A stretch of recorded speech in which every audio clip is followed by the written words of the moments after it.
Hello, welcome to my channel. Today we are going to make a very traditional meal, which is sourdough with madumbe patha leaves. When we was growing up in Sicily, we had a lot of madumbas growing, and my mom used to cut the leaf that is already killed and very young, and maybe she should use 2 to 3 leaves of it, clean the thread, cut it, and steam and cook the sour dal with madumbe leaves. It's very hard to find those particular leaves in Joburg. Maybe you'll get the open leaf, but not the younger ones. But in December, when my brother came to visit, he took me out to some of the relatives' house, and while we were there, they served the sourdough with ready-made patha. And it reminded me immediately of my mother's recipe in Sicily. And it gave me a shortcut method using the ready-made patha to make the dish that my mother used to cook for us, but I don't think so I'll get nearer to how she used to cook it. But we are going to try anyway. So today my ingredients are, I have 5 pieces of ready-made patha roll, which I'm going to cut them finely before braising. I've got 1 large onion chopped. I'm going to use a 1/4 cup of oil. I'm also going to use a tablespoon of ghee that will bring out the traditional flavor. And here I have 2 tomatoes that I grated, and I'm also using 10 cloves of garlic, which I will grind. And I also cut 5 green chillies, but you can add on green chillies because this has to be a little bit more spicy. For my rest of the spices, I'm using a teaspoon of mixed masala, a teaspoon of hurdee, half a teaspoon of dhania jeera powder, and half a teaspoon of garam masala, 2 dry chillies to braise, a teaspoon of old jeera, a teaspoon of mustard seed. Then to taste, I'm using a teaspoon of salt and half a teaspoon of sugar. I'm also going to use 2 tablespoons of imlee. When the time ready to use, I will pour in a cup of boiling water and use. And here I have my greens. The curry leaf I'll use for braising, the spring onions for garnishing, and my dhania, which is frozen, for garnishing. I also boiled up a cup of dal in preparation for this recipe. Now, let's get ready to braise. Here I have my non-stick frying pan on medium heat, and it's quite warmed up, so I'm going to add in my oil and my ghee to it.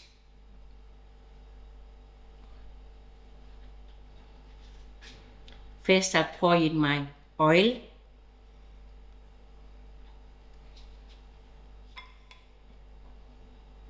and then my ghee,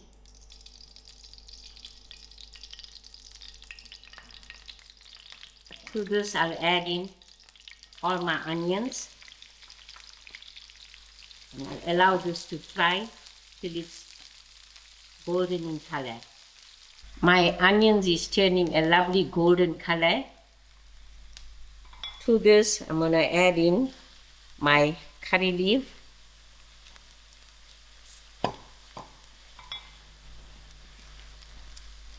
and this is my green chilies that are cut in half.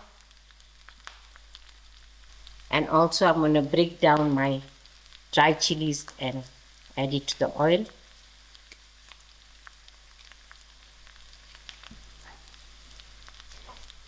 I'll give this a nice mix and let the dry chilies fry.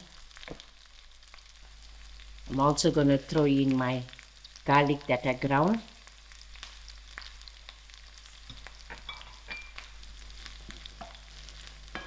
And I'll allow this to fry for a few seconds.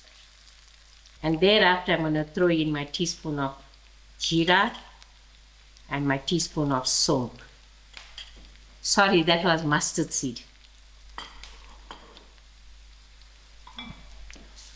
Give this a nice mix.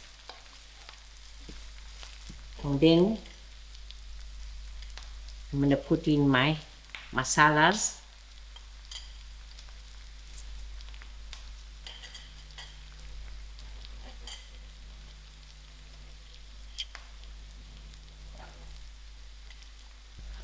Mix this. This is my patha, which I diced in small cubes, and I'm gonna throw it in to fry out.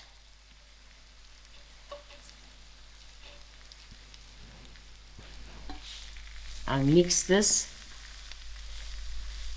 and also to this I'm gonna add in my sugar and salt, and we will taste the salt along the way and let y'all know.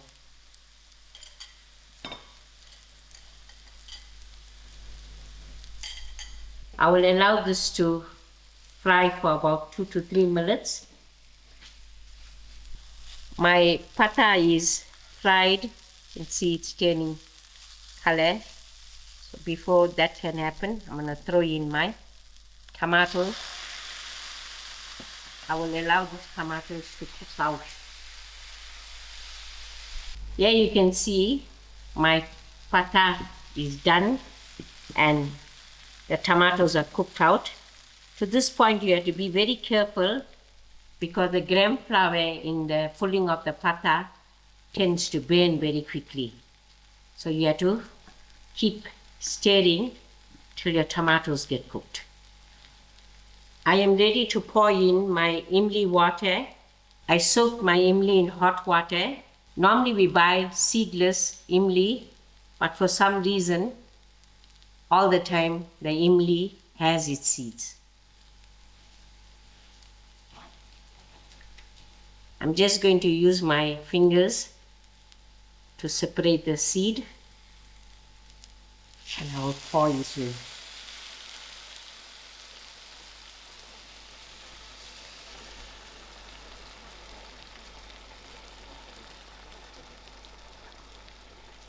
Here you can see the seeds of the imlee. I will quickly wash my hands and get back. We also use brown imlee because the black one will go too dark. I will allow this to come to the simmer and then I'll add in my dhal. 5 minutes has passed and my braise has thickened up nicely, and before it catch to the bottom, I'm going to remove this from the heat.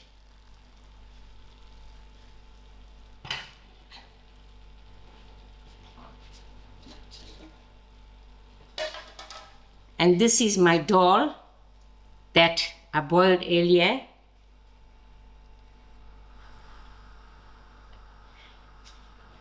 I will let this dhal to come to the simmer. Here my dhal has came to the simmer, and I'm going to add my herbs accordingly to how much it needs. And this can also freeze for another use. So I will put in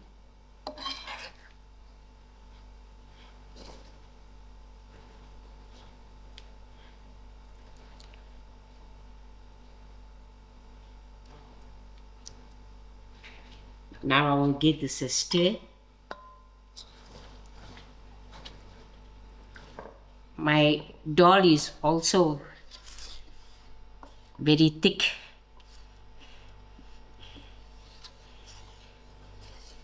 I'm going to add another 2 spoonfuls to adjust.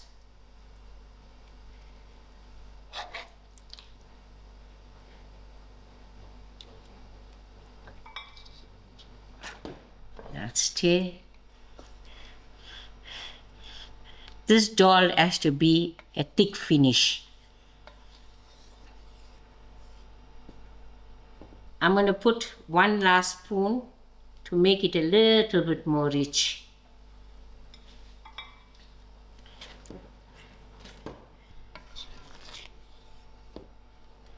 Usually, our savar dhal, we eat it on its own.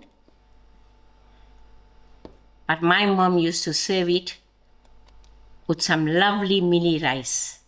Pranesh has tasted the dhal and it needed a little bit more salt, so I'm adding in half a teaspoon of fine salt. And he said it tastes very unusual and it has a lovely taste to it. Now I am ready to garnish with my frozen dhania.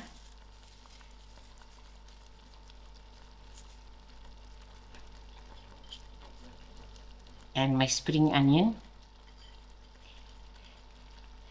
Now I will switch my stove off and then I'm ready to serve. Here you go, your lovely savar dhal made with patha.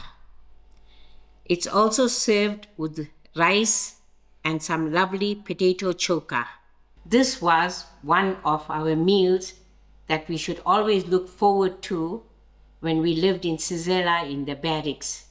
But instead of rice, we used to have our savar dhal with imlee rice.